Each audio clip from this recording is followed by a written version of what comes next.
médicos. É isso que vai mudar o futuro da medicina.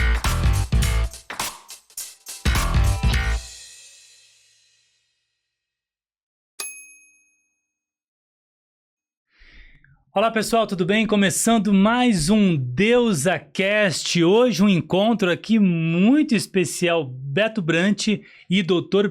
Pedro Pierro, em foco aqui o documentário A Planta, um filme de Beto Brant, que a gente vai poder mergulhar nesse documentário que trata um papel muito importante da cannabis na saúde de milhares e milhares de brasileiros. Senhores, é um prazer tê-los aqui, apresentando então aqui o Dr. Pedro Pierro, neurocirurgião e diretor científico da Sechá, e Beto Brant, diretor de cinema brasileiro, obviamente, né? Muito obrigado, Beto e Dr. Pedro, pela tua presença aqui. Beto Brant, que é nascido em Jundiaí, Dr. Pedro Pierro.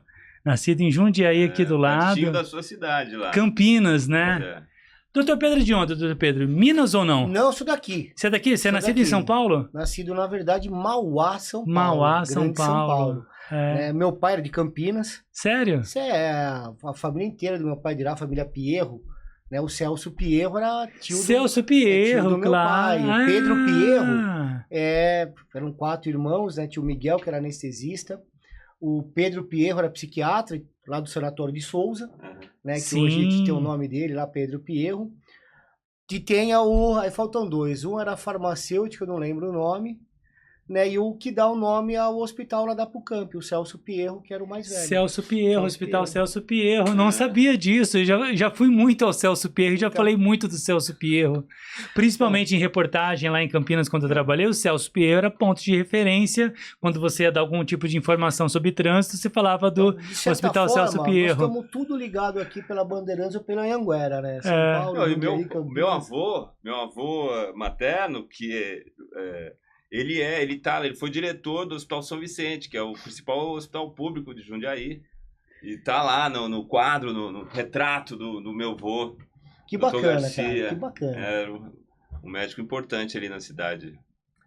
Que legal, que legal. Bom, e a gente vai falar muito sobre o documentário A Planta, né? Já quero começar aqui perguntando para o Beto em relação à ideia desse documentário. Mas antes disso, Gabriel, vamos colocar aqui o clipe na verdade, o trailer para nossa audiência poder acompanhar, pode ser? A gente coloca o trailer para nossa audiência poder acompanhar aqui um pouquinho, entender a ideia do filme, a lógica do filme, e depois a gente já começa esse bate-papo com Beto Brant e Dr. Pedro Pierro aqui, para falar sobre esse tema que tem transformado, né, a vida de milhares e milhares de famílias, né? Porque quando a gente trata o paciente, o Dr. Pedro sabe muito bem dizer isso, quando a gente trata o paciente, a gente não está só cuidando do paciente, né, Dr. Pedro? A gente está cuidando também da família, né? Que é uma das perguntas que eu tenho pro Beto, é justamente isso, né?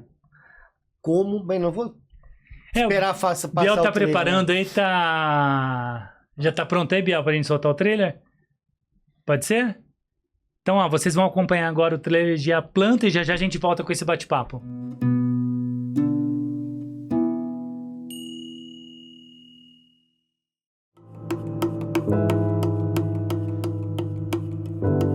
Uma evangélica entrando dentro de uma igreja católica para ouvir sobre curso de maconha. Gente, vocês não têm noção de como eu fiquei. Faz 8 anos que a Clária toma um óleo feito artesanalmente e faz 8 anos que eu nunca mais sei o que é um pronto-socorro por causa de epilepsia. A vida dele se transformou. Passados 3 anos do uso do óleo, ele suspendeu totalmente a medicação alopática. Então hoje meu filho convulsiona. Convulsiona, mas ele convulsionava era 30, 40 vezes num dia. Isso é mágico, essa planta é como se ela tivesse uma chave e ela destranca um tesouro, né, dentro da cabeça do meu irmão. E a partir do momento que você começa a entender que é possível plantar, que é possível você fazer, então por que a gente vai ficar pagando em dólar se a gente pode plantar e a gente pode produzir? Eu sei que a gente precisa também um controle, eu sei que a gente precisa de uma garantia. Tem muita adulteração no mercado. Então, o que a gente pode fazer para diminuir os riscos? Primeiro, saber de onde está vindo. É uma associação? Tem como ir lá? A minha intenção é atender o maior número de pessoas possíveis, né? É chegar na periferia, conseguir atender aqueles que realmente não têm acesso. E aí foi onde nós começamos a grande briga. a produção do óleo da cannabis aqui. Ermelino Matarazzo virou uma horta. As pessoas só mudam de ideia mesmo quando elas usam o óleo, quando elas têm acesso. Por que está se proibindo e gerando tráfico, gerando violência, quando podia estar gerando imposto, recurso para a saúde, ciência e desencarceramento, redução da violência, né? E acho que como uma competição com outras drogas, acho que a indústria farmacêutica da alopatia sai perdendo. Acho que muita gente vai deixar de usar remédios outros para usar derivados da cannabis. E ter um medicamento dentro de casa, o que vai ser da indústria, né? Hoje as minhas filhas não tomam 8 tipos de medicamento. Meu pai não toma 5. E daqui para frente, como que vai ser?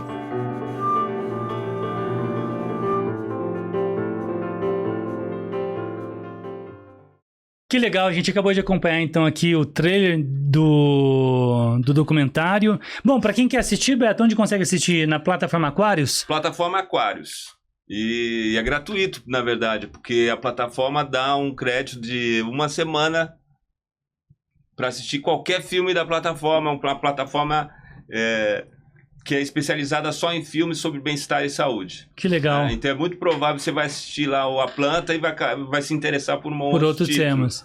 Então pega essa dica, acessa aí a plataforma, faça o seu cadastro, durante 7 dias grátis você pode assistir a esse filme e a outros também. Beto, o Dr. Pedro tem uma pergunta para você, só que antes da pergunta do Dr. Pedro, só para a gente dar o pontapé inicial aqui na nossa entrevista, estou muito curioso para saber de onde veio o seu interesse, essa ideia de tratar a cannabis. A gente sabe que é uma planta terapêutica, mas ainda ela divide muitas opiniões na sociedade, principalmente pela desinformação.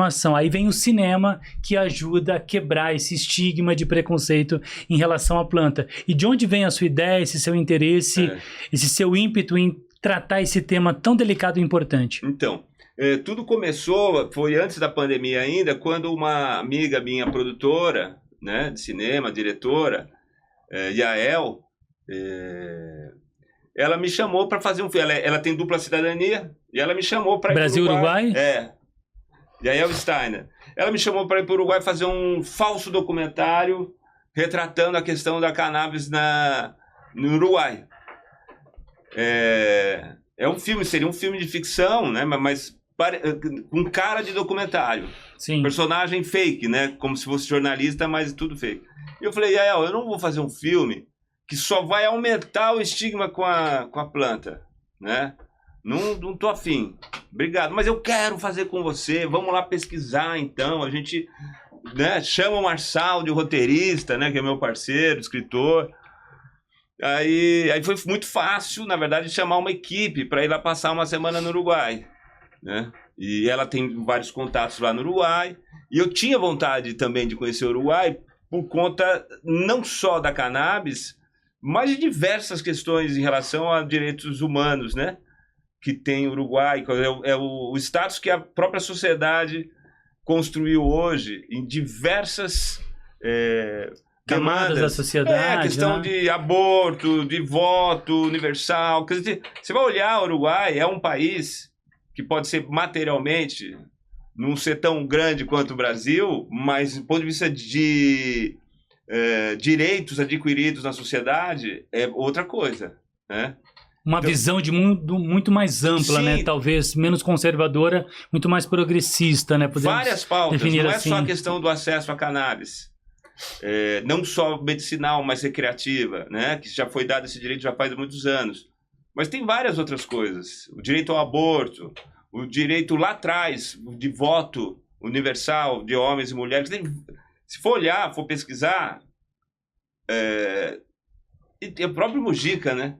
Que é uma personagem encantador da história política do Uruguai, né? A gente via na pandemia, toda hora aparecendo uns vídeos do Mujica, né? Coisas tão simples, com tanta clareza, explicando o mundo, né? Então, aquilo certamente me chamou para conhecer o Uruguai. E nós fomos lá, ficamos 1 semana, conversamos ali com associações, com pesquisadores, e pacientes e tudo mais, e voltamos, editamos, deu aquela pesquisa de 1 semana, deu um filme de 50 minutos. Tentei colocar numa plataforma de, né, tentar... A gente pensou em fazer uma série. Já tínhamos Uruguai, faremos Brasil. Por que não? Vamos à Colômbia, vamos ao Canadá, vamos a Portugal, vamos a Israel, Mechoulam, professor Mechoulam, vamos saber como é que tudo começou, vamos na Alemanha, né? Portugal, quer dizer, sonhamos com uma série, então, de vários filmes de 50, mas não tinha plataforma que quisesse financiar isso. Aí enterramos esse plano.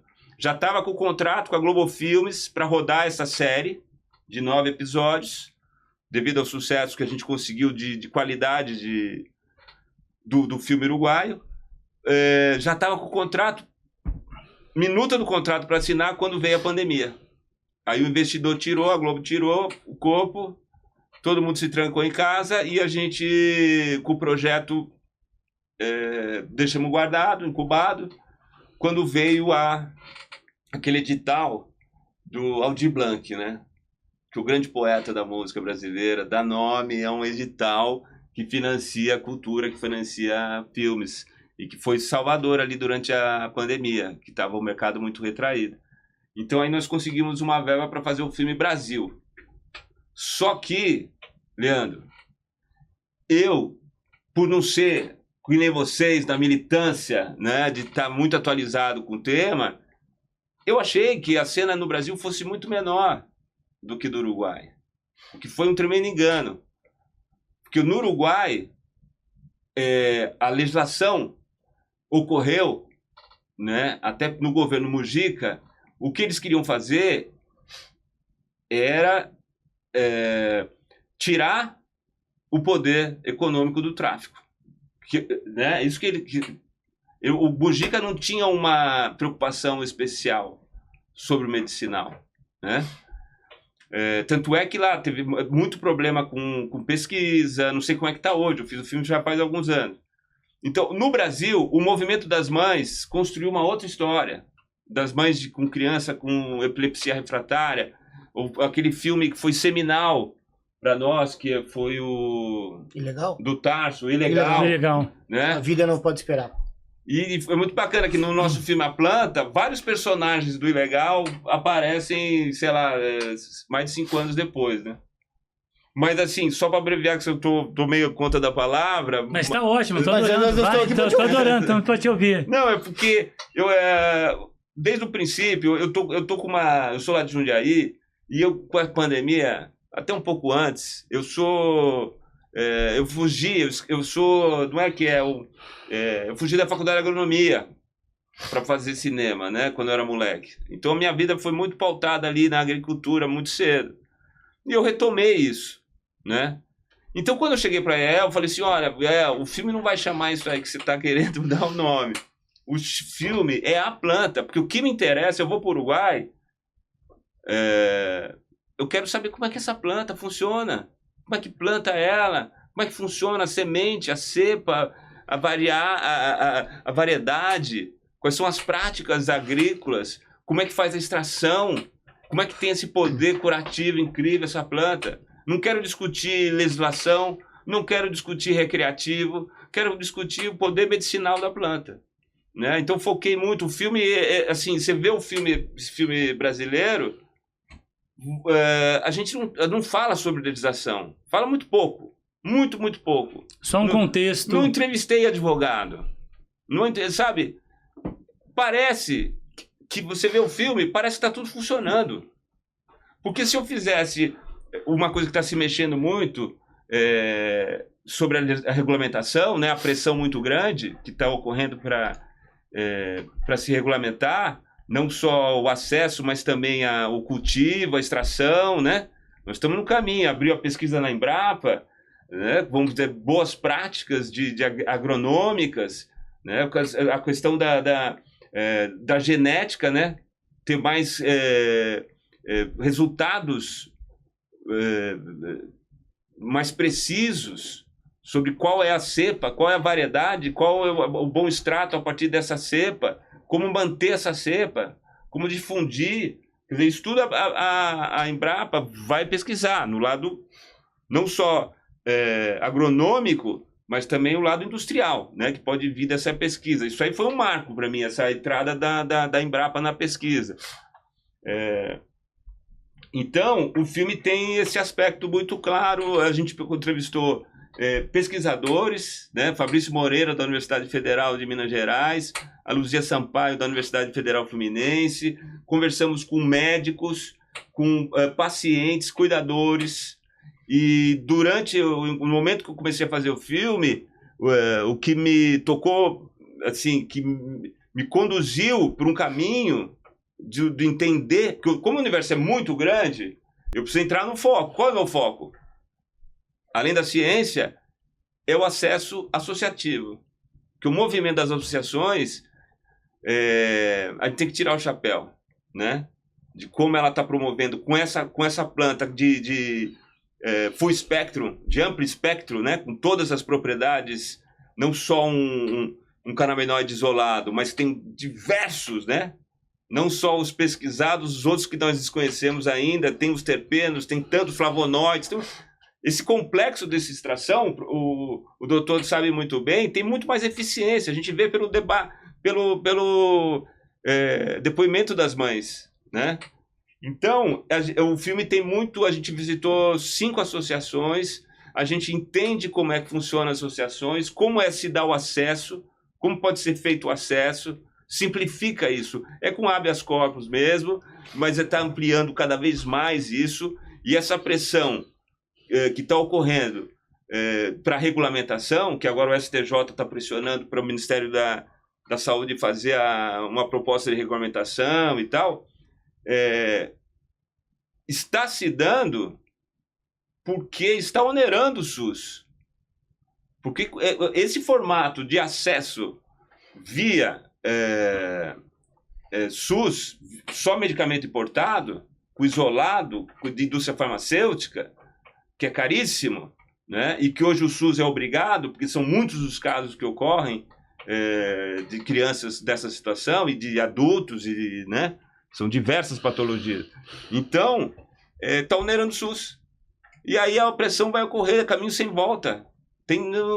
Não tem como seguro mais. Está represando um movimento que vai estourar, né? Vai acontecer, nós estamos na iminência. Agora, é importante que essa regulamentação ocorra sem tirar as associações de cena, né? Sem colocar as associações na clandestinidade, né? Tem que incluir a experiência das associações na formulação da legislação.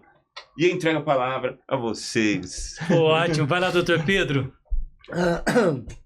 Não, muito importante tudo isso que você falou, realmente. As associações, elas precisam ser preservadas, né? Uma das nossas metas dentro do Seixal é justamente esse debate entre todos esses atores, né? Então, nós temos eventos que a gente coloca Embrapa, Anvisa, representantes do Executivo, do Legislativo, associações, empresas que comercializam os importados, que a gente costuma chamar de 660, e empresas que comercializam um produto aqui no Brasil, né, que é a 327, né, que estão em farmácias. E cada um desses 3 atores tem suas razões, tem suas necessidades, e se todos eles se sentem de alguma forma que eles não estão sendo prestigiados no mercado, né? Isso é uma coisa boa, porque o Brasil é o único país do mundo que tem 3 formas diferentes de acesso, né? E dentro desse evento do Cannabis Connection, a gente tenta, né, o Leandro é um mestre de cerimônias, é o cara que coordena isso daí, né, da gente conseguir fazer esse diálogo e encontrar esse equilíbrio. Então é muito importante quando a gente vê, né, um filme como A Planta, né, que retrata, né, a realidade dessas pessoas que buscam um acesso, que não encontram um lugar nem na 327 nem na 660, o papel das associações nesse momento, né? Então, eu acho que é muito enriquecedor para o debate, né, um documentário como A Planta, que já vem com o histórico do La Planta, né, que você fez no Uruguai. E a pergunta que eu queria te fazer é justamente essa: você teve um contato, né, com famílias e pacientes, né, do Uruguai, e você teve o contato aqui no Brasil também. E eu imagino que seja uma coisa assim, gratificante. A gente tem vontade de sair e gritar para todo mundo, né, o quanto que essa planta une, o quanto que ela pode ser transformadora na vida de uma família. Né? Você viu diferença entre, né, um paciente do Uruguai e um paciente do Brasil? Se você viu essa diferença, qual seria? Né? Não sei. Né? E se você pode contar para a gente alguma dessas histórias, às vezes uma que nem foi pro documentário, mas que te emocionou, que mexeu, né? Não com o cineasta, mas com o agricultor, ou com o ser humano, Beto. Então essas duas perguntas, diferenças entre os pacientes e uma história que tenha te emocionado. Então, o que eu sinto é que o paciente no Uruguai, ele não tem a estrutura que as associações brasileiras têm, que dá um respaldo, porque as associações, ela tem o acolhimento, né? Tem um departamento dentro da associação que só recebe o paciente, que indica o médico, o prescritor, que vai acompanhar a história do paciente. E há um compromisso que eu vejo também das associações que ficam abrindo e fechando inscrições, porque é de acordo com a sua capacidade produtiva, porque não pode faltar, né? Para uma pessoa com epilepsia, com esclerose múltipla. Esclerose múltipla, por exemplo, tem que ter THC. A pessoa precisa. Uma pessoa com epilepsia, não. Melhor não, né?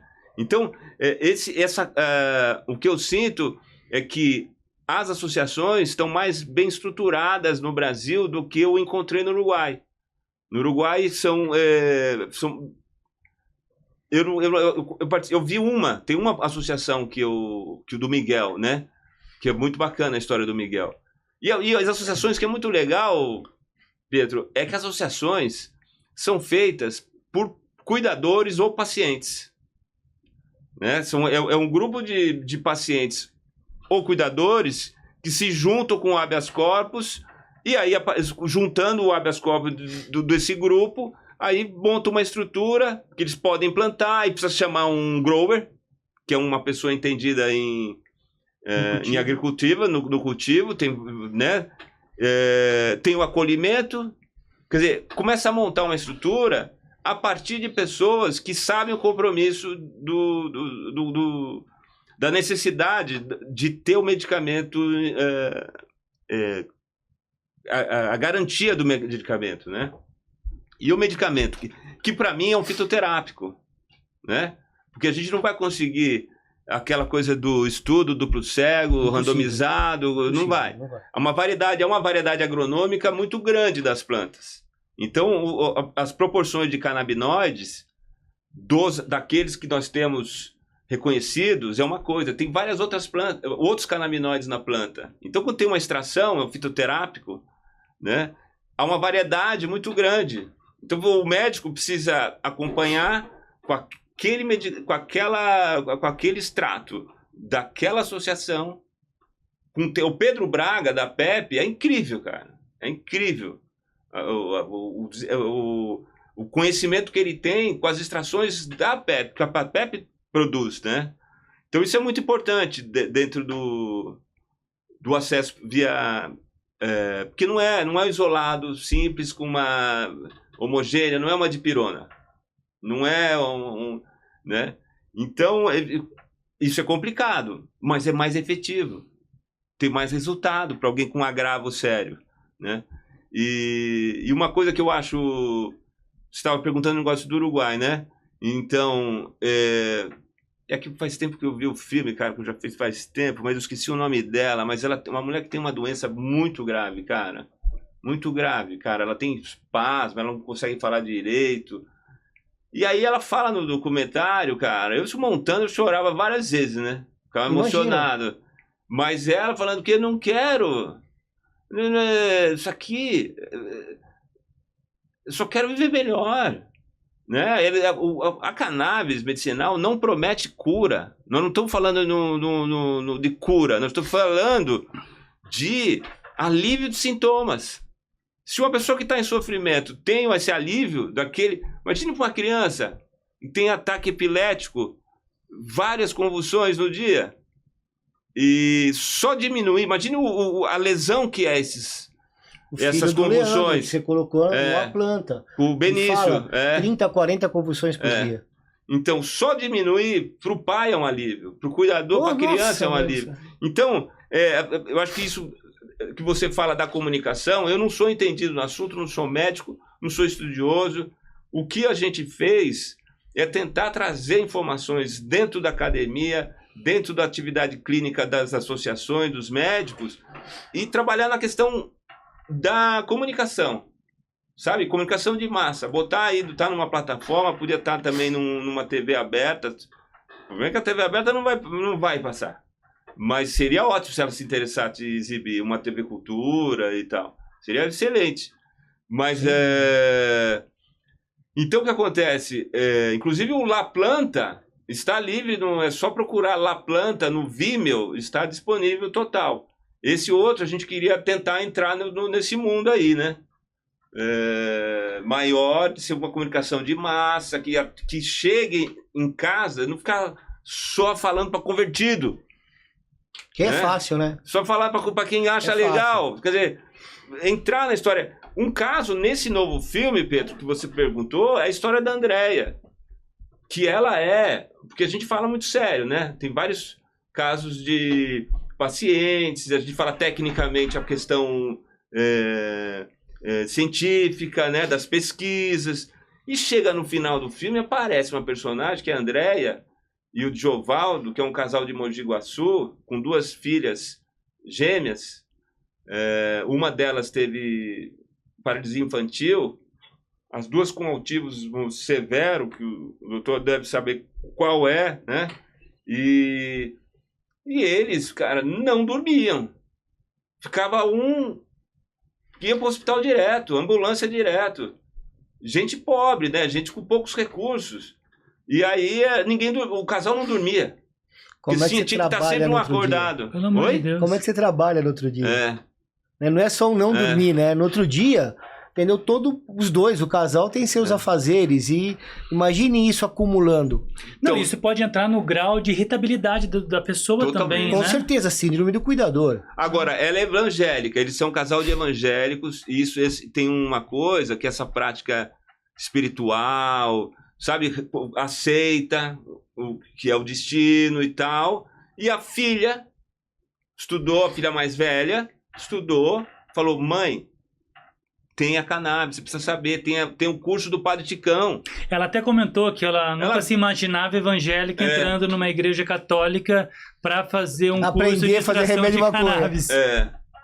Não, é incrível. Aí ela veio, porque ela é lá de Mogi, ela veio, ela fez o curso e ela tirou todos os medicamentos das filhas. As filhas fazem equitação, estão indo para a escola. Mudou totalmente a vida, eles estão conseguindo dormir. Eles falam no filme: pô, nós estamos dormindo. E eles têm as plantinhas em casa. Eles têm a plantinha em casa, que o Diovaldo cuida com muito esforço. Né? Nem sei se ele consegue, seria até bom que alguém fornecesse para eles, né? Alguma associação. Agora eles estão fazendo uma associação deles, né? E uma coisa que, assim, até agora recentemente a gente lançou o filme, nós trouxemos para o debate da Folha que teve no espaço Petrobras de Cinema. Ela veio e aí ela me contou que ela saiu de Mogi, foi para Sorocaba, porque Sorocaba está anunciando, sabe a propaganda de prefeitura?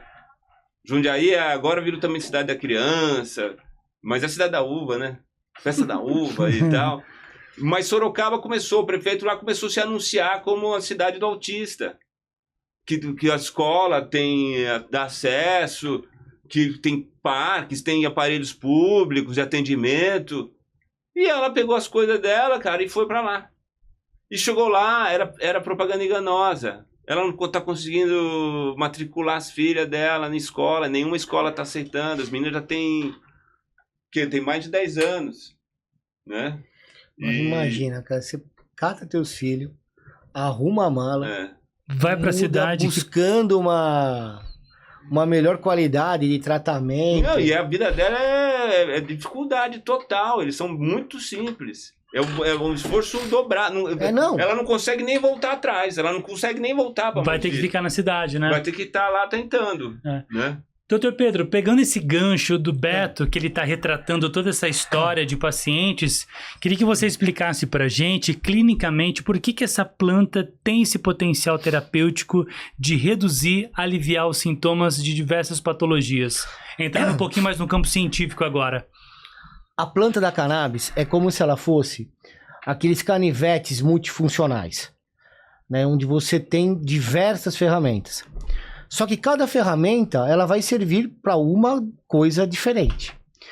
Então a cannabis, por ela ter várias ferramentas, ela tem um potencial, né, que tem até um termo que eu acho muito bacana, que é uma multifuncionalidade holística. Né? O holístico ele entra no sentido do todo. Não tem nada de esotérico no holístico. Então, ela consegue atuar em várias áreas diferentes. Qual que é o grande problema? Qual que é o viés? Né? A cannabis é uma das primeiras plantas a serem domesticadas pelo homem. Né? A gente tem fósseis de 12 mil anos. Não é nem cultivada, a gente fala domesticada.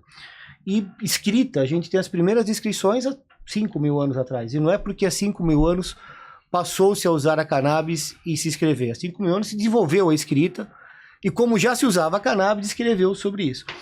E ela busca, né, a homeostase, que é o equilíbrio interno das coisas. Então, se eu tenho um paciente oncológico, que ela tem dor, ela tem ansiedade pela doença, ela está vomitando pela quimioterapia, ela não está dormindo à noite, um só remédio tem um potencial de controlar todos esses sintomas, né? Uma única medicação. E o viés é que às vezes melhora coisas que você não sabia que você tinha. Então, às vezes chega no consultório uma senhora com a filha com dor, né, prescrevo um canabinoides medicinais, depois ela volta e fala assim: doutor, não serviu de nada o remédio. A dor tá igual. Aí a filha fala assim: mãe, tudo bem, a dor, você pode até falar que tá igual, porque dor é testemunho. Mas você tá muito mais calma, você não briga mais no trânsito, você não tá brigando com o papai. O mau humor, a irritabilidade não incomodava ela.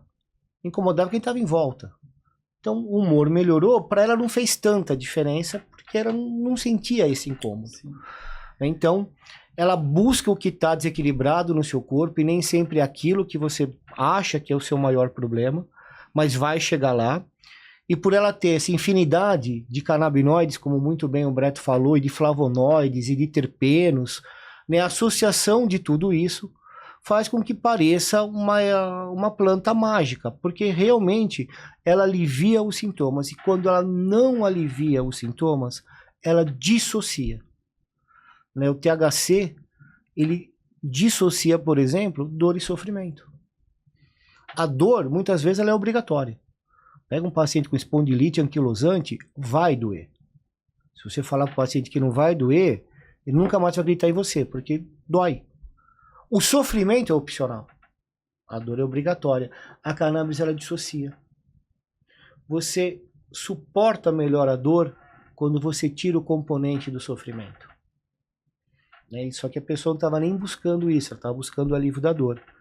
Por isso que eu acho interessante documentários, e acho muito assim fundamental, né, essa visão que o Beto Brandi dá para a planta, das associações do uso da planta no seu efeito entorágio, no seu todo, uma com mais CBD, outra com mais CBG, depende da ferramenta que você quer usar mais, mas o quanto que isso trata não só o doente, mas trata a família. E quem não está dentro desse ecossistema, ou como cuidador, ou como paciente, ou como médico, ou como cineasta, ou como jornalista, não enxerga. Parece que é coisa de maconheiro. Aí tem um ponto muito interessante que dá para linkar vocês dois aqui. Esse seu discurso que você faz agora em relação ao potencial terapêutico da cannabis e o trabalho do Beto com o documentário A Planta, com esse poder de comunicação. Aí, doutor Pedro, eu queria que você reproduzisse a sua fala na entrevista que você deu para o Globo Rural, que você retratou a cena de um pai, né? Falando assim, olha, dê maconha.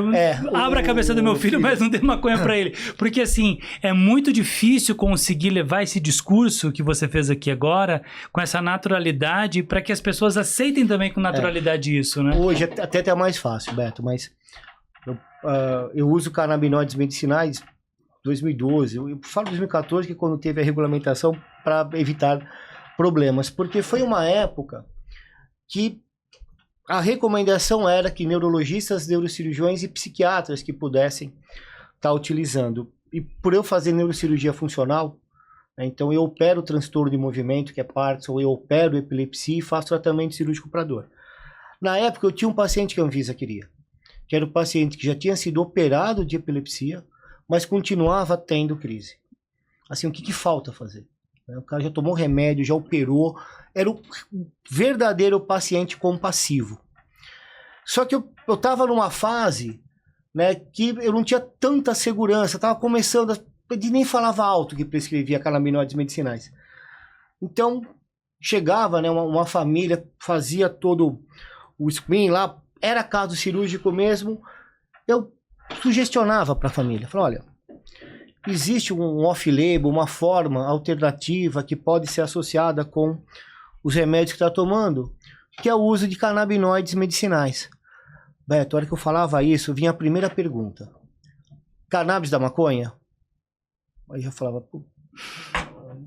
Tá indo bem até agora. Falei assim, é a cannabis da maconha. Não, doutor. Abre a cabeça do meu filho, mas não dê maconha para ele. Eu ficava pensando, eles não sabem o que é uma neurocirurgia. Que é você... É uma responsabilidade muito grande, porque cirurgia não tem marcha ré. Você não consegue desfazer. Se dá uma complicação ali, complicou. Não tem como, fecha e faz de conta que eu não operei. Não existe isso. Fora a anestesia, que é perigosa sempre, né? Sempre, né? Tudo, né? Até que a gente brinca, né? Que já Deus colocou, né? Com osso para tudo que é lado. Para não abrir, né? Para não abrir, né? Eu pensava... Então, eu via que aquilo não era um pai ou uma mãe que não amava seu filho ou que não queria o melhor para ele. Simplesmente achava que uma planta poderia ser mais agressiva, mais prejudicial do que uma neurocirurgia. A neurocirurgia ela não é prejudicial, mas ela é agressiva. Não é fácil. Né? E isso era uma coisa assim que me incomodava muito. Opero até hoje. Tem pacientes refratários. Eu não sabia que podia operar... Epilepsia? Não sabia. Nossa, tem. Tem várias modalidades. A gente tira pedacinho, né? Esclerose mesial temporal. Você vai lá, tira um pedacinho do temporal. Quando, às vezes, você separa os dois hemisférios cerebrais, a calosotomia, e você tem cirurgia que você faz pelo pescoço. Você coloca um eletrodo no pescoço, no nervo vago, né, e meio que por controle remoto você consegue dar uma modulada. E mesmo assim, nós temos 30% de epiléticos refratários. No Brasil, né, são 3 milhões de pacientes epiléticos que nós temos, 30% disso é refratário. Né, não melhora com a alopatia. Né, e a hora que você entra com a cannabis, entendeu? É que você retrata no seu filme, né, no seu documentário. Né, com histórias fabulosas, né, mostrando realmente o impacto, né? Aquela mãe que é evangélica que vai na igreja católica, né, é uma frase de Chico Xavier que fala, né, que oração de mãe arromba até as portas do céu. Você mostra no seu documentário, entendeu? Que oração de mãe arromba a porta do céu, do Supremo Tribunal Federal, da delegacia, da onde for. O potencial, a força motriz que tem uma mãe, né, defendendo o seu filho, ou um pai, Leandro. Margarete. A Margarete no filme, inclusive, como o legal é todo, assim, acompanha a história dela, eu nem entrevistei ela em relação à filha. Ela até tem um filme da Sofia, né? O Mundo de Sofia, alguma coisa assim. Ela fez também um documentário da história da filha, mas, cara, parabéns. Parabéns aí pela tua visão, por nos trazer toda essa informação para que as pessoas conheçam melhor, né? Você não precisa ter um filho com epilepsia para você não se emocionar com essas histórias, né? Agora, vocês veem que já do ano passado foi publicada aí uma pesquisa que do ano passado para cá aumentou 30% o número de pessoas que estão acessando, que estão tendo acesso ao medicamento. 30% em um ano. É muito. É bastante. Já 0,5% da população, né? Será que é tudo isso? Os médicos, muitas vezes tem médico que já é prescritor, mas ele olha para o paciente, se tiver um cara de que vai rejeitar o assunto, ele nem toca. Nem fala. E hoje os pacientes que tá entrando na mídia, quer dizer, a gente está fazendo um filme, mas o que tem no Instagram hoje, YouTube, o que estão falando sobre o assunto, os pacientes já estão perguntando para o médico. E se o médico não for buscar a informação, já o paciente está mudando de médico. Com certeza, porque falar que não tem estudo não dá mais. Essa desculpa não dá mais, não. Isso daí não tem estudo que comprovem isso. Não dá. A epilepsia, por exemplo, não tem. Não tem como, né, falar isso daí. Pode falar assim, olha, eu não gosto de usar. Ou não sei prescrever? Não sei, não. Às vezes, olha, não gosto. Tem medicações que eu não gosto de prescrever. Benzodiazepínico que eu não gosto. Rivotril, Lexotan, vamos falar de marca Clonazepam, Bromazepam. Todos esses que você citou, eu vi em entrevistas os caras dizendo que largaram esses medicamentos em favor, quer dizer, há um desmame, né? Sim. O cara começa a tomar, começa a tirar, começa a aumentar a dose, quando vai ver, parou com os alopáticos. Ou toma conjugado. Por exemplo, doutor Pedro, falando de efeito colateral, se a gente pegar um exemplo aí de um Rivotril, efeito colateral do Rivotril, comparando com o efeito colateral da cannabis, explica a diferença pra gente do que a gente está dizendo e amenizando para o paciente quando a gente faz esse desmame. Os dois têm potencial de efeito adverso, tanto a cannabis quanto o Bromazepam, Clonazepam, os benzodiazepínicos. Benzodiazepínico, ele é sensacional quando eu quero alguma coisa aguda, né? Então, assim, eu abortar uma crise convulsiva, por exemplo, o benzodiazepínico, ele é superior à cannabis. Os dois têm ação. O tratamento a longo prazo, com a cannabis e benzodiazepínico tem mais efeito adverso acumulativo do que cannabis. Ganho de peso, déficit cognitivo, problemas relacionados à atenção. Então, o que separa, né, o que é remédio, o que é veneno, é a dose. Então, a cannabis, ela pode ser prejudicial quando ela não é usada da forma adequada. O doutor Eduardo Faverê, até numa entrevista com um filme, ele fala que para alguns, uma internação, né?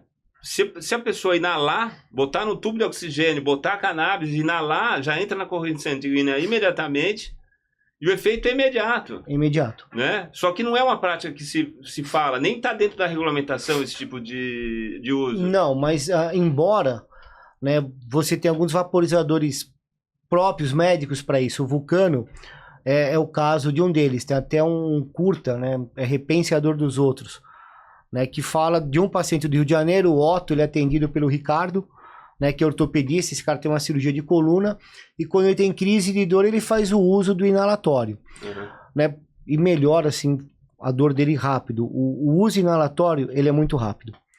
Mas mesmo assim, a crise convulsiva, né, a tônico-clônica, por exemplo, aquela que se debate, né, normalmente ela não tem um tempo de duração tão grande. Até você preparar, né, embora abrace, ela tinha até um sprayzinho nasal para abortar a crise. O benzodiazepínico, ele é mais rápido. Não que a cannabis não tenha efeito, tem. Né, você vê, mesmo vaporizado, o benzo ele acaba sendo mais rápido porque ele é injetável. Né? Mas assim, tudo aquilo que é mais rápido também tem maior potencial de dar complicação. Né? Ninguém morre usando cannabis em doses da planta. E esse o benzo morre. E esse efeito colateral da cannabis, que é raro, mas também acontece, que é aquela do THC, quando uso do que THC. não para de vomitar, essa? Isso, dá náusea. Dá. Uma irritabilidade. Hipereme. Hiperemes, eu vou pegar aqui. A gente fez uma matéria esses dias. Pode acontecer. Pode acontecer, mas é muito raro. Raro, né? Muito raro. Tudo que tem potencialidade para fazer bem é aquela dualidade, né? Você tem a mesma potencialidade para o mal. Né? Mas o THC, por exemplo, nos Estados Unidos, eles tinham classificado a maconha sem fins terapêuticos nenhum. Só que o THC para vômito, ele é sensacional. Né? O professor Rafael Mechula, em 95, num dos artigos dele, fala do uso de THC em criança fazendo quimioterapia. É tão fantástico a ação e o efeito nessa hiperêmese é tão raro que eu acho que na década de 80, 85, 86, eles lançaram nos Estados Unidos o THC sintético, que era o Cesamete e o Dronabinol, né, que era usado para vômitos em pacientes em quimioterapia. Porque não tinha como você falar que o THC não era bom para vômito e não tinha como você usar o THC porque a maconha tinha sido classificada como Schedule I, né, como sem nenhum benefício terapêutico. E fizeram o THC sintético para isso. Então os efeitos colaterais da cannabis, normalmente eles são dose dependentes. Você diminui a dose, melhora o efeito. Dificilmente eles trazem assim um risco eminente de morte, né? Um risco de vida. É muito raro a cannabis usada da forma medicinal causar isso daí. É possível, né? Se for nas gotinhas e tal, com baixa densidade, acho que é... Não, é quase que impossível, não tem. Por que eu falo que é quase impossível e não é impossível? A gente vê hoje um outro movimento, não tem nada a ver com medicinal, porque não é que a maconha faz mal, fumar faz mal. Até alecrim, se você fumar, vai fazer mal. E hoje as pessoas não têm mais, como tinham nas gerações anteriores, curiosidade no hábito de fumar. Muito pelo contrário. Tem uma certa repulsão. Estão mudando isso com o vapor, mas enfim. Então, que é o uso dos comestíveis. E cada vez você encontra comestíveis com uma quantidade maior de THC. 1 hora, Beto, eu acho que vai dar pau. Não, mas aí é superdosagem. Exatamente. Né? Não é em super, é uma hiperdosagem. E não é uma coisa natural. Porque você não encontra essas concentrações na natureza. E para você usar a planta numa extração normal, fazendo as coisas assim, das formas como nós conhecemos aqui, você não consegue chegar nisso. Né? Estou falando de comestíveis assim. E tem mais, Pedro, além de você botar ali numa superdosagem lá num cake, numa coisa assim, tem os híbridos, né? As pesquisas dos growers que vão misturando cepas com o resultado. O objetivo não é medicinal. O objetivo é fazer um com maior potencial psicoativo. Então hoje tem plantas que são plantas resultado de combinação genética. Combinação genética, que são plantas muito fortes. Então, mas mesmo assim, nenhum médico que conversei sempre defende essa ideia de que não mata.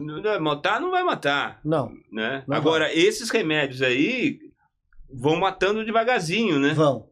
Até os opioides, é uma crise forte em relação a isso.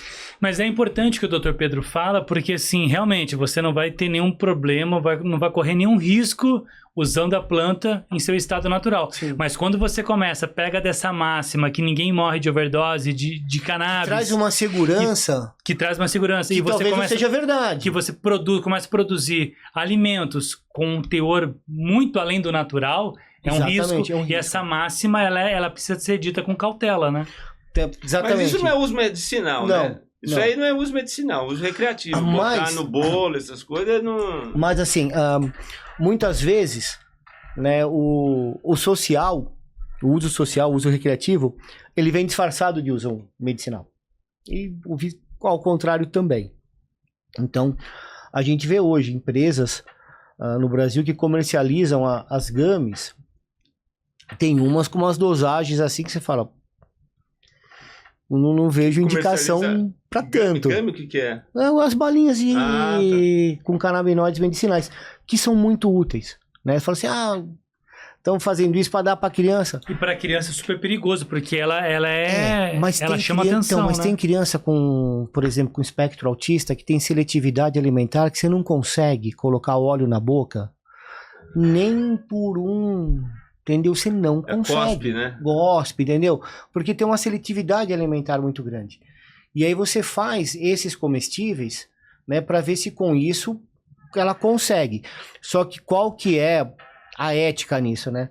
Não vamos fazer essas gummies em formato de ursinho, não vamos fazer coloridas, vamos fazer azul, quadrada.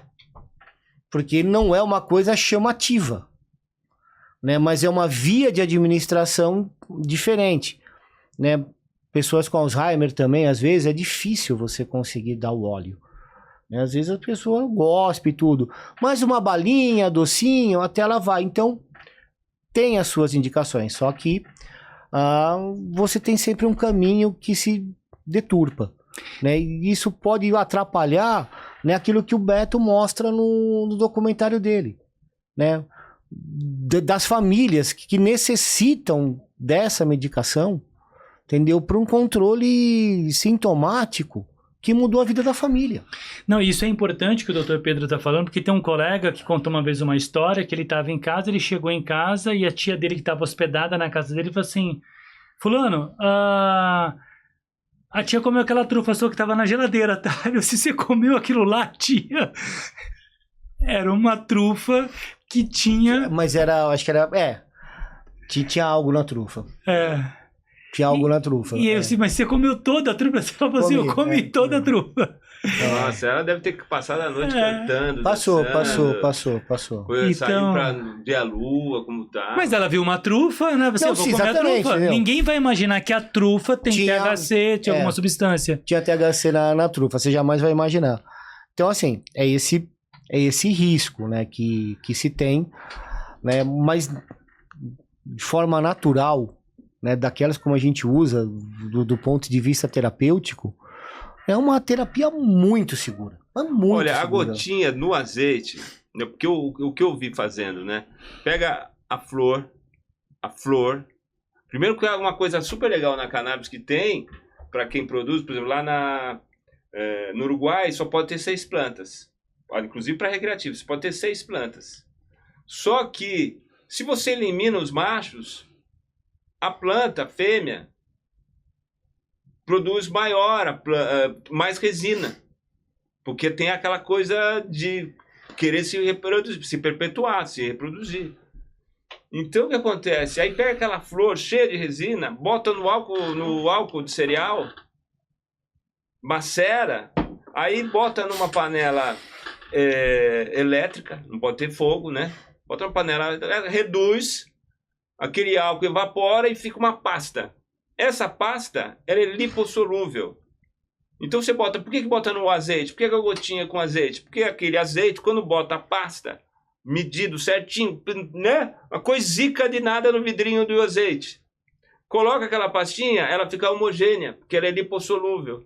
Aí você põe aquelas gotinhas debaixo da língua, onde tem mais vascularizado, e aí entra melhor, mais rápido na corrente sanguínea. É simples assim. É muito simples. Então, por exemplo, que nem a PEP faz. A PEP produz uma cepa, ela faz blend também, né? E chama os médicos para pesquisar, para testar. Mas aí é o seguinte, acha uma cepa que aquela família resolve a questão daquela família. Aí o que ela faz? Ela ensina aquela família a plantar aquela planta. Então ela vai ter tantas plantinhas, se a família tiver à disposição, o pai cuida, a mãe faz o extrato e tal, eles têm uma autonomia. E a PEP tem essa vocação, ela faz curso, né? Para a pessoa aprender a fazer, descobrir a cepa ideal. Ela dá, a PEP, ela não quer o paciente como cliente dela. Ela quer proporcionar o conhecimento, dar acesso. Aquela pessoa pode fazer isso, ela tem habeas corpus, ela tem direito. E dá autonomia e a pessoa não gasta. Não gasta. Isso... Não fica refém da indústria farmacêutica. Isso é uma revolução. Isso é incrível. Isso que você está comentando, eu acho que vale a pena até um complemento aqui do Dr. Pedro, da gente entender a genética da planta, a genética da pessoa que vai utilizar aquela planta, no caso o paciente, porque é uma coisa que a gente sempre fala muito, né, Dr. Pedro, que o tratamento com a cannabis ele é muito individualizado. Isso vai desde o perfil do paciente ao perfil da planta. De repente um produto não se encaixa a um paciente, aí até você fazer vários experimentos e encontrar a dosagem, o tipo de genética de planta, o tipo de produto. Eu acho que comentar e enfatizar essa individualidade do tratamento com cannabis é importante. Que é o grande desafio, né? A gente tem um sistema endocannabinoide no nosso corpo e esse sistema endocannabinoide ele metaboliza cannabinoides de forma diferente, né? Então, você pode ser um metabolizador rápido de CBD e lento de THC. O que isso significa? Que você vai ter efeitos do THC mais rápido do que você, quer dizer, por um tempo mais prolongado do que você às vezes gostaria de ter, tá? Se você é um metabolizador lento de CBD e rápido de THC, se você quiser sentir o efeito psicoativo da planta, você vai precisar de doses maiores de THC. Aí você para aí. Aí vamos pro lado da planta, né? Na planta, você tem concentrações diferentes de canabinoides em cada genética de planta. Mais CBD, mais CBN, mais CBG, CBN não tem. Mais THC. E fora isso, a gente tem os terpenos. Terpenos, até pouco tempo atrás, a gente achava que era o que dava cheiro. Terpeno dá cheiro, mas cheiro é uma consequência de todo um processo bioquímico que ele desenvolve na planta. Então, por exemplo, se eu tenho plantas com muito mirceno, que é um terpeno que é muito frequente nas plantas índicas, né? Ele tem um potencial muito mais de sedação e de controle de ansiedade. Se eu pego uma pessoa, tá, que eu quero que ela fique mais agitada, eu quero melhorar o humor dela, tá meio que melancólica, eu der uma planta dessa para ela, não vai ser legal. Esclerose múltipla, por exemplo, né? Por exemplo, né? Aí que eu faço? Para essa pessoa, eu preciso de terpenos mais cítricos, que são encontrados na planta sativa. Então, eu consigo, pelo sistema endocannabinoide da pessoa, né? Você pode até fazer exame genético para saber a metabolização, mas isso você vê facilmente pela resposta que ela tem com as medicações, associado, né, às particularidades daquela genética, você pode fazer um remédio customizado, né, ideal para uma pessoa, né, sem que você precise de uma intervenção farmacológica. Dar uma planta sativa para controlar a ansiedade numa criança com espectro autista, ela vai dar cambalhota para trás.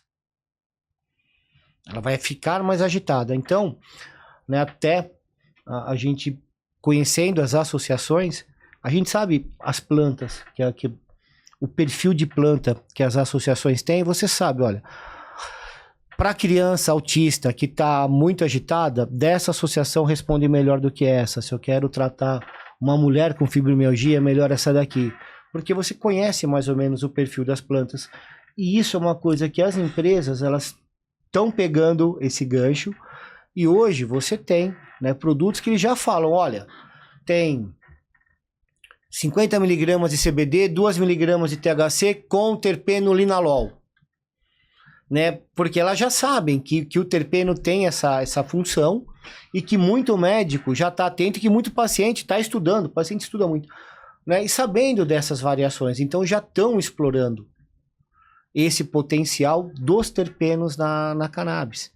Né? Tem uma empresa, inclusive, que é muito bacana, porque ela tem um produto que ela tem a mesma concentração de CBD e de THC. 2 produtos, um para uso de dia, um para uso à noite. O de uso de dia, terpenos sativos, e o da noite, terpenos índicos.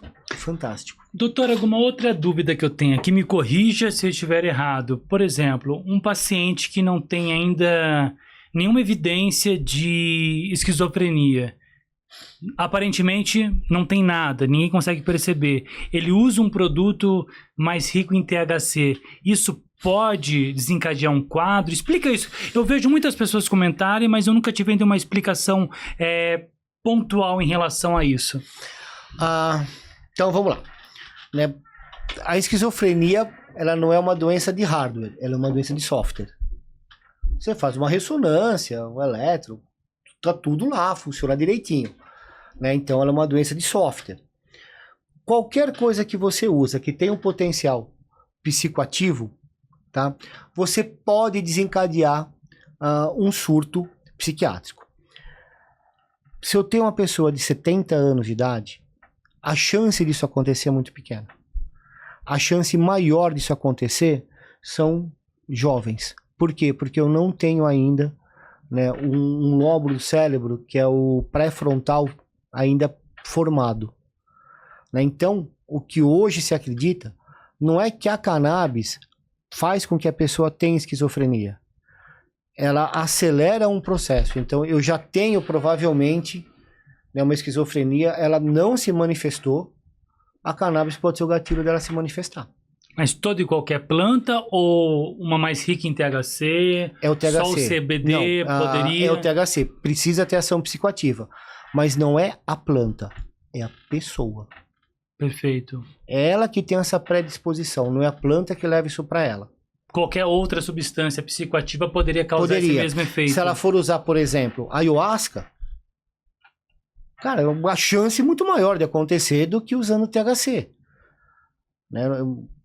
Se não me falha a memória, posso estar errado, não sei se o neto do Chico Anísio passou por um problema desse. Até o filho dele, ele é contra... Ele tomou ayahuasca, o neto tomou... E se matou, alguma coisa assim. Né? E já tinha um histórico psiquiátrico. Então, assim, é muito sério, né, essas coisas. Então, isso acontece normalmente em jovens. Não acontece em adultos. Né? Mas usando em óleo é muito difícil de acontecer. Eu, pelo menos, assim, eu já vi casos de pessoas terem crises de ansiedade, até crises de pânico. Mas surtos de esquizofrenia, eu nunca presenciei, mas vejo isso descrito em vários artigos que falam sobre a cannabis. Hoje, o Dr. Leandro Ramírez, ele fala muito que já existem muitas publicações. E quando eu fiz o filme, que eu fui nas universidades, um grande limitante que havia naquela hora, não sei se hoje é liberado, que as pesquisas só podiam ser feitas com macacos, com ratos, com animais. Quer dizer, ainda estava... Mas já tem muitas publicações. Ou foi liberado com humanos a pesquisa? Foi. Tem os comitês de ética são muito rigorosos, né? Mas hoje a gente consegue, né, fazer bastante pesquisa com cannabis. Né? Mas o problema é que assim, você vai pesquisar uma coisa que você não pode plantar. Mas tem universidade que já planta? Eu acho que a única que planta, se não me engano, é Viçosa, né? Que tem lá um projeto chamado ADMA, se eu não me engano, né, que ele até falou no nosso congresso. Mas tem a do Eric também, do Eric Amazonas também planta. Então, mas o Eric Amazonas veterinária, que é o que está falando para a questão de humano. Né? A gente tem pesquisas em universidades com humanos, tem algumas associações que financiam, mas a universidade plantar devem estar, mas eu não conheço, eu só conheço a de Viçosa. Né, mas não é fácil fazer pesquisa de cannabis. A UFLA tá plantando também. Tá, mas se eu não me engano, o que estão plantando não é para pesquisa para humanos. Para humano, eu acho que de pragas, controle de praga. Estão falando assim da universidade plantar para fazer humano, medicação. Pra fazer medicamento, perfeito. Mas assim, a universidade ser a produtora e não ela pegar o produto de algum lugar. Mesmo porque ela tem controle na universidade de saber como ela foi produzida. Por exemplo, a Maria Flor, uma das associações que nós entrevistamos lá em Marília. Marília. Franca é a flor da vida, né? A Maria Flor, a Fernanda, né, que é uma das fundadoras, junto com a Cláudia e o Márcio, que é o marido dela, que cuidam da parte agronômica. Ela tem formação em engenharia florestal, quer dizer, sempre foi ligado à questão de agronomia. Eles produzem todos os insumos biológicos. Eles pegam manga, banana, dá o potássio, Eles fazem um cultivo absolutamente orgânico. Não tem veneno. Isso é muito importante, é muito legal isso, né? Quiçá se a alimentação também fosse feita assim de todos. Mas essa coisa de a universidade, ela tem que ter, que é uma variabilidade de acordo com o trato agronômico, né? Então, seria muito importante. Agora, essa informação precisa ser sistematizada, né? E quando falam que não tem publicação no Brasil, não tem comprovações clínicas, não tem...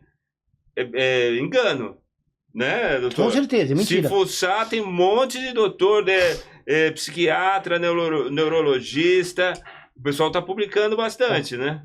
A primeira publicação de tratamento de epilepsia com canabinoides de uma forma assim metodológica aceitável no mundo foi no Brasil na década de 80, né, que foi Carline, o professor Sanvito, Carline da Unifesp, o Sanvito da Santa Casa com o Mechulan da Hebraica.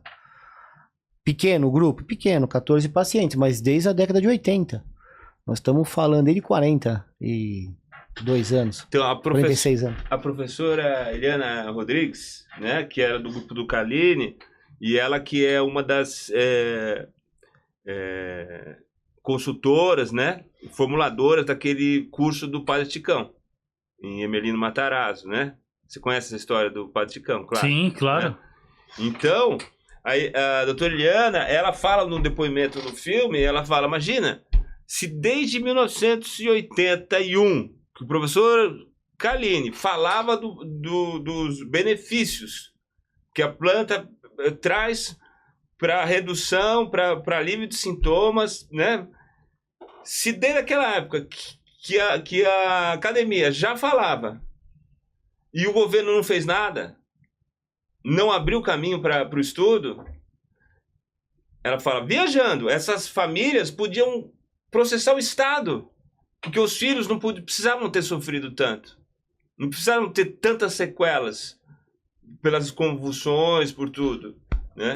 Então é bacana, né, isso que muito. Ela fala. Mas a verdade pura é essa. Já o Dr. Carlinhos já estudava isso há muito tempo atrás. E já apontava esse caminho de pesquisa. E por uma questão moral, uma questão absurda, uma questão de preconceito. E nós estamos aí rompendo, né, devagarzinho. E já o número de militância, cara, já é grande, né? Muita gente militando Mas a gente nesse assunto. precisa ter documentários como A Planta, entendeu? Para trazer, né, essa informação de uma forma séria para as pessoas. É um trabalho que, né, a gente faz no Sechá, né? O Leandro que comanda toda a parte de jornalismo ali, ele tem uma missão hercúlea, né, de estar conseguindo, né, levar esse tema para as pessoas de uma forma pontuar na parte médica. Não que as outras pautas da cannabis não sejam importantes, é que não é a nossa pauta. A gente não tem conhecimento para defender ou para falar de outras bandeiras. Mas sobre o uso medicinal e uso da planta como negócio, como ativo, né, para outras áreas Vocês já comerciais. explicaram aqui no podcast por que a palavra da deusa Sechá? Já foi explicado? Já falou bastante, Já mas falaram? acho que isso pode ser assunto para o Dr. Pedro. Direto surge, mas vamos fazer o seguinte. Só preciso aqui entregar os merchants. Segura um pouquinho que a gente já volta, porque a gente também já vai pro encerramento. Biel, vamos lá então. Segura um pouquinho que esse assunto é muito legal, hein? E não muda de canal não, tá da hora do merchan, viu? Fica aí. Bom, primeiramente que o Deus da Cash, oferecimento da Cannabisfera, que chega agora a sua 5ª edição em 2026. Mudança de endereço, tá? Transamérica Expo Center, Zona Sul de São Paulo, dias 21, 22 e 23 de maio. A principal feira do setor da cannabis na América Latina, que acontece em paralelo ao Congresso Brasileiro da Cannabis Medicinal, que temos aqui o Dr. Pedro Pierro, que é membro, presidente do Comitê Científico do Congresso Brasileiro da Cannabis Medicinal, com uma programação muito extensa agora para 2026, que a gente já começou a preparar. É um congresso que reúne ciência, negócios. Baixa um pouquinho, Biel, só para a gente mostrar aqui os módulos, por gentileza. Tem novidade, tem o módulo Kim Pharma agora com compondo a grade do congresso. Isso vai dar o que falar. 3 dias exclusivos, né, 3 dias. Para médico, ó, Vet Cannabis, Business Cannabis, Medican, até Kim Pharma, o ano Odonto passado, Cannabis e Agritech. Vai lá, doutor. Até o ano passado, né, a gente Muita tinha... empolgação. Calma. No Medican, né, eram 2 dias e você comprava, né, os 2 dias de forma separada. Hoje não. São 3 dias, né, e você compra um único passaporte, dá direito ao acesso aos 3 dias de informação. E esse congresso 2026 é para quebrar a banca do preconceito, viu, doutor Pedro Pinheiro? Só fazendo uma analogia que aconteceu aqui, vai quebrar todo e qualquer tipo de preconceito. Olha, VET, eu já ouvi falar bem, eu não incluí no filme porque abriria muito esse assunto, mas odonto, eu vi pouco dentista falando... sobre o uso medicinal, mas para que seria? O caso de dor? Bruxismo, apertamento, claro, bruxismo, tensão, templo mandibular, que eu acho que é bruxismo também. A gente foi o primeiro veículo que abriu, né, antes da regulamentação para dentistas, para odontólogos e para veterinários, a gente já tinha incluído eles no nosso congresso, porque, assim... todo mamífero, para não falar todo vertebrado, tem sistema endocannabinoide. Então a cannabis, ela atua em todos os animais, né? E a saúde ela começa pela boca. Em todos os sistemas nervosos do corpo humano, né? É o maestro, né? Como se diz, o maestro de todo...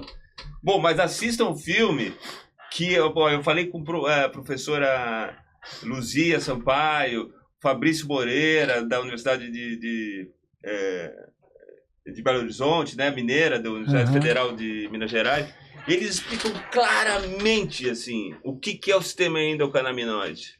A planta é o fitocannabinoide. Tem match, porque o corpo humano produz essas substâncias do seu sistema nervoso, né? E o que a planta faz? Ela fornece, ela repõe quando você tem um declínio dessa produção do seu corpo. Quer dizer, eles explicam certinho, a pessoa vai entender cientificamente como é que funciona os canabinoides no corpo humano, assistindo o filme A Planta. Perfeito. Doutor, então, só voltando aqui para a questão do congresso, eu acho que, assim, para quem quer entender tudo isso que o Beto está falando, que retrata muito bem precisa de 2 coisas. Filme, assiste o documentário A Planta e ir pro congresso. E participa do Congresso Brasileiro da Cannabis Medicinal.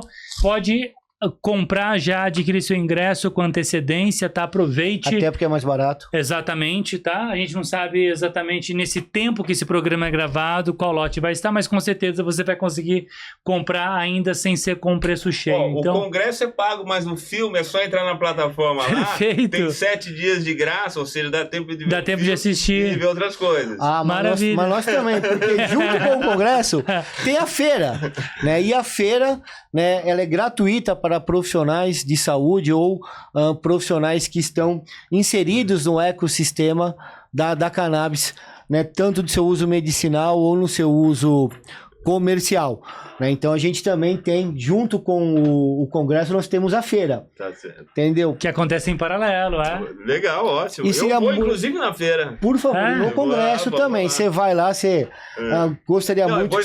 Eu vou escolher algum desse tema ainda, mas... Não, você vai no MED, você vai na minha... Ah, não, eu tô na MED. Não, inclusive, a gente vai ter o Seixá Talks, se der certo, já quero convidar você para participar do Seixá Talks, que é muito legal na Medical Cannabis Fair, e a gente mostrar, talvez, não sei se pode, Beto, um trechinho do filme também. Claro. O trailer, de repente. O trailer. Quando acontece mesmo?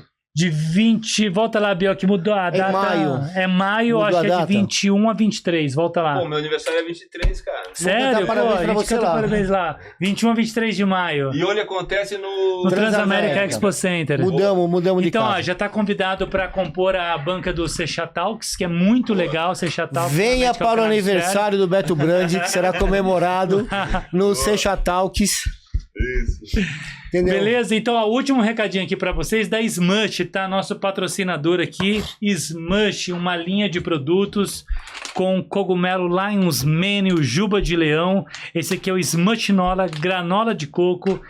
Essa aqui é a linha Smush Nuts, que é pasta de amendoim e pasta de cacau com avelã. E tem também o café Smush, um expresso muito gostoso para dar intensidade, foco, aumento da imunidade. Eu ia falar humanidade. Pode ser também. Pode ser também, ué, por que não? Imunidade, Mas enfim. esse cogumelo aí é um que tem super poder medicinal e tal, não é isso? Esse aqui é o Lion's Mane, não tem, o Dr. Pedro Ele pode não é explicar melhor, não é psicoativo, Ah. né? Mas ele tem a vitalidade, renovação, bem-estar, são um alimento funcional, né, Dr. Pedro? Explicando, melhor dizendo, alimento funcional. Ele não é o psicoativo, tá? É o juba de leão esse daí. Não, é que uma época eu fiz um curso lá do Senar para produzir shimeji, shiitake lá no sítio e tal. E quando você começa a estudar os cogumelos, esse aqui, ele é tem vários, né? Que tem poder medicinal. Mas, se não me engano, esse aqui é um dos que é apontado que faz bem para a saúde, né? Tem o Agora eu vou shimeji saber também. melhor. Vou saber, vou dar uma pesquisada. Mas muito legal. Essa linha Smash tem um cafezinho também. Depois vou dar algumas cápsulas para você. Você que não tomou o cafezinho, esse programa é gravado no horário muito especial. Então você não quis tomar o cafezinho, mas a gente vai dar para você poder provar amanhã quando você acordar, tomar o Smashzinho. Bom, beleza? Dados aqui os nossos recados, vamos partir agora para o nosso encerramento. Bom, Dr. Pedro Pierro, Beto Brant, muito obrigado pela presença de vocês aqui, viu? E deixar o encerramento aqui com vocês. Rego, eu já volto pra você. Vai lá. Eu sempre gostei muito do Egito, tá? Isso. Aí, olha só, aqui, depois eu mando essa figura pra colocar. Pra Manda vocês agora, verem, a gente já tá? coloca. Manda aqui no meu celular. Aqui, ó, essa aqui, ô meu Deus do céu, pera. Eu acho que eu tenho essa foto. Essa aqui é a Sechá. Ela tá recebendo, né, as orientações de Horus, que tá passando pro Ramsés III. Doutor, manda aqui pra mim ela aqui, que eu já vou colocar aqui agora. Então aqui, né, então tá mostrando aqui, sou eu aqui assim, né, tô mostrando a tatuagem. Olha só, E por que Sechá, né, da onde que vem, né, a Sechá? A história da Sechá é muito legal, porque ela é uma deusa, foi difícil eu achar ela. Você não tem noção de quanto que eu sofri para achar ela lá no Egito, porque ela não tem templo. E ela não tem templo pela função dela no panteão, vamos chamar assim, egípcio. Porque ela transmite uma informação dos deuses para o faraó. E essa informação, coloca aí pra gente, fazendo favor. Ela não aceita ser corrompida, então ela não aceita nenhum tipo de agrado. Porque a função dela é simplesmente transmitir uma mensagem sem que ela coloque a opinião dela. Então, você pode dar o que você quiser para ela, a mensagem será transmitida da forma como ela é. Então, essa história a gente achou que para um veículo de comunicação como o Sechá, né, que tem essa ideia da gente passar a informação da forma como ela é e não com a forma como a gente gostaria que ela fosse. A gente não tem um compromisso com o erro. Então, né, nós achamos que ela representaria, né, e ela tem a ver com nossa missão. Sabedoria, porque ela tinha dos papiros. Tem. Isso, ela é uma auxiliar do deus Tote, né? O deus Tote é o que tem aquela cabeça de ave, assim, ele é considerado como o deus mais sábio do Egito, né? Inclusive, ele é o que detém as leis herméticas, né? Todo o hermetismo tá com o deus Tote, né? E a Sechá é uma auxiliar dele. Então, né, ela é a patrona dos escribas, né, das casas da vida, que são as bibliotecas que tinham no Egito, onde ficavam armazenados papiros, e você tinha uma cerimônia para ela, que era a cerimônia das cordas, que eram feitas dentro dessas bibliotecas. Nossa, se for falar aqui da Sechá... E ela tem no símbolo aquela planta no alto da cabeça dela? Ali não tá nem aparecendo tanta planta da cannabis, tem umas outras aqui que aparecem melhor, é que essa eu acho legal, porque essa é a comunicação, né? Tá de Horus falando para ela tá passando para Ramsés, né? Então... Essa imagem que você tatuou no seu braço é muito legal, essa figura aí. Essa aqui. Né? Essa aí. Até aqui... Mostra ali pra câmera, Dr. Pedro, pra quem não tá entendendo ainda. Ali é a tatuagem. Ali, né, eu tô fazendo, né? Não vai dar pra ver, mas mostrando essa tatuagem, né? Então, né, a gente tem aquela planta ali. Aqui ninguém sabe se são 2 chifres ou se é um arco. Ou se é um seio. Ou se é um seio. Né? Um mamilo perfeito. Essa roupa pintadinha, né, até que aparece ali, é porque a roupa que era em formato de como se fosse um guepardo, eram usados em cerimônias religiosas. né? Aí eu aproveitei e coloquei a cruzante aqui embaixo, né? Que é a cruz da vida. Olha só. Né? E eu gosto muito de tatuagem. Não sei se você percebeu. É. E aí eu tatuo as minhas tatuagens. Pode ver que ela tem uma tatuagem aqui. Olha só. E o que é esse adereço outro aqui? Então, ela segura um cajado. E ela segura esse cajado com essa pena que ela tem na mão, que é como se fosse um instrumento de escrita. Eu não sei o que é isso daqui embaixo. Tá? Mas no cajado dela... É legal isso, que os orixás também, né? Todos têm o seu adereço, seu símbolo, que agrega... Eu até tenho um texto que eu faço um sincretismo, né? Rapidinho, tá? Os deuses do Egito, da Grécia, de Roma. Para onde esses caras foram? Perderam emprego? Porque deixaram de ser cultuado, você perde emprego. Para onde que vão os deuses politeístas? E eu fiz um texto, né, eu com a Fabiana, com a minha esposa, mostrando esse sincretismo, que eu acho que todos são os mesmos, né? Tem uns que falam, né, dos deuses gregos com os deuses egípcios. E nós fizemos gregos, egípcios e os orixás, né, mais da Umbanda, né? Porque se olhar assim, tem muitos orixás quando você vai para as tribos nagôs, né? Então a gente tem esse sincretismo também. Eu acho que todos eles são os mesmos, só mudam de nome. Por isso, quando você fala assim, não, engraçado, os orixás também têm seus adereços, eu acho que é por conta disso. Assim como os gregos e os romanos. Maravilha, Beto. Então, para a gente finalizar aqui, deixa para a gente uma mensagem. Você que é diretor de cinema, conhece muito bem a mídia e a grande mídia brasileira. O que poderia ser feito para que essa mensagem fosse transmitida sem ruídos? Porque a gente vê principalmente no telejornalismo que às vezes a cannabis ela é tratada com um termo muito pejorativo, né? Ah, aquele medicamento que é extraído da maconha, né? E isso prejudica muito toda essa comunicação que a gente está fazendo aqui. Você, como um cara da arte que domina essa questão de falar aquilo, de mostrar aquilo para as pessoas e falar com a grande massa, né? O que você poderia dar de instrução para que a gente consiga realmente quebrar todos os paradigmas desse setor? Complexo. Então, a gente estava ali na mitologia egípcia, cara. Pois é. Em sincretismo com os candomblé, com os orixás. Né?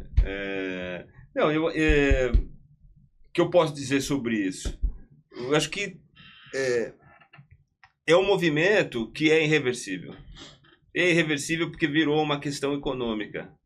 Porque virou uma questão que vai onerar o SUS, como o coquetel da AIDS onerou o SUS e o Serra quebrou a patente, né? Esse movimento é que está acontecendo. Agora, culturalmente, né, por vários veículos. Pô, eu tava na Globo Rural outro dia, né? Globo Rural. Dr. Pedro deu entrevista lá. Isso, então eu acho um problema. Por que eu dei essa enrolada agora? Porque essa questão da gente falar que é maconha ou cannabis medicinal. Eu uso cannabis medicinal porque eu acho legal. Porque eu acho que é legal eu estar em mente que a gente, urgentemente, a gente precisa dar acesso e aliviar essas famílias todas que sofrem, né, estão em sofrimento, e as que já estão usando, que são muitas, né? São muitas já, gente que já está usando. Agora, tem muitas famílias que não sabem nada, não conhecem e fecham a porta para esse conhecimento. Agora, eu já vi muita gente evangélica que, se eu precisar, eu uso. Não, ali conhece alguém, conhece um sobrinho. Então, acho que é o boca a boca da melhor espécie que vai mudar. E é o boca a boca que vai fazer, inclusive, que chegue no ouvido do médico. Que o próprio paciente, sabendo alguma coisa, ele vai cobrar essa... Porque outro dia eu vi que o CRM condenou o médico, não teve mais esse papo aí? Toda semana tem. Não, o CRM, quer dizer, o médico está acuado pelo Conselho Regional de Medicina, Conselho Federal de Medicina, porque tem médico aí sendo penalizado porque está prescrevendo, entendeu? Então, é um movimento popular e é um movimento que no Brasil cresceu e está estruturado do jeito que está, por conta dessas famílias, né? Foi nessa pressão popular, e isso dá uma consistência para esse movimento, né, doutor? Porque nós estamos amparados... E não são poucos médicos não, tá? São muitos já. Você conhece algum? Prazer. É, garoto. Eu também tô lá enroscado. Você também foi? Também.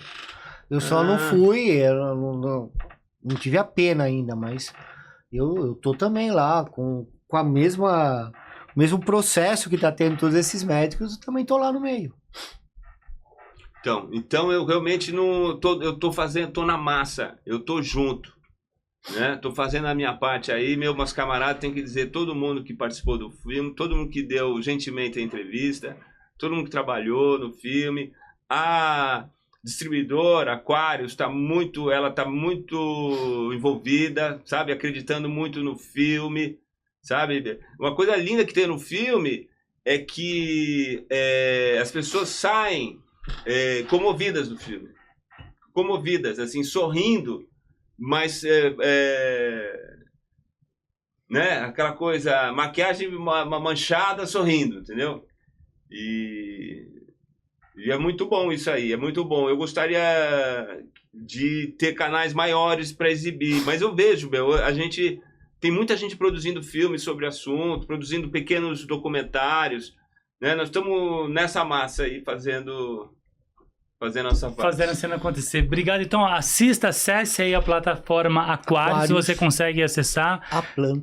A Planta, por 7 dias, gratuito, você consegue assistir A Planta e vários outros filmes também, abordando esse tema que envolve saúde, resiliência, muita resiliência, né? Recuperação do lar. Eu acho que isso é muito importante. Aos senhores aqui... Desobediência civil.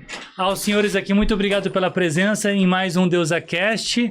E a você aqui, ó, curte, comente, compartilhe, ajude a levar para frente essa informação. Deixe seu comentário aqui também, que você vai ajudar a plataforma a entregar ainda mais esse conteúdo, entendendo que você achou ele relevante. Muito obrigado, viu? Leandro, a gente agradece muito você, né? Você fez um monte de elogio para nós, cara. O cara é um... Ele que é o cara, né, cara? Gentleman, cara. Exatamente. É um príncipe. Imagina, pô, eu agradeço. Obrigado, viu, gente? Então, como eu sempre digo, até o próximo DeusaCast.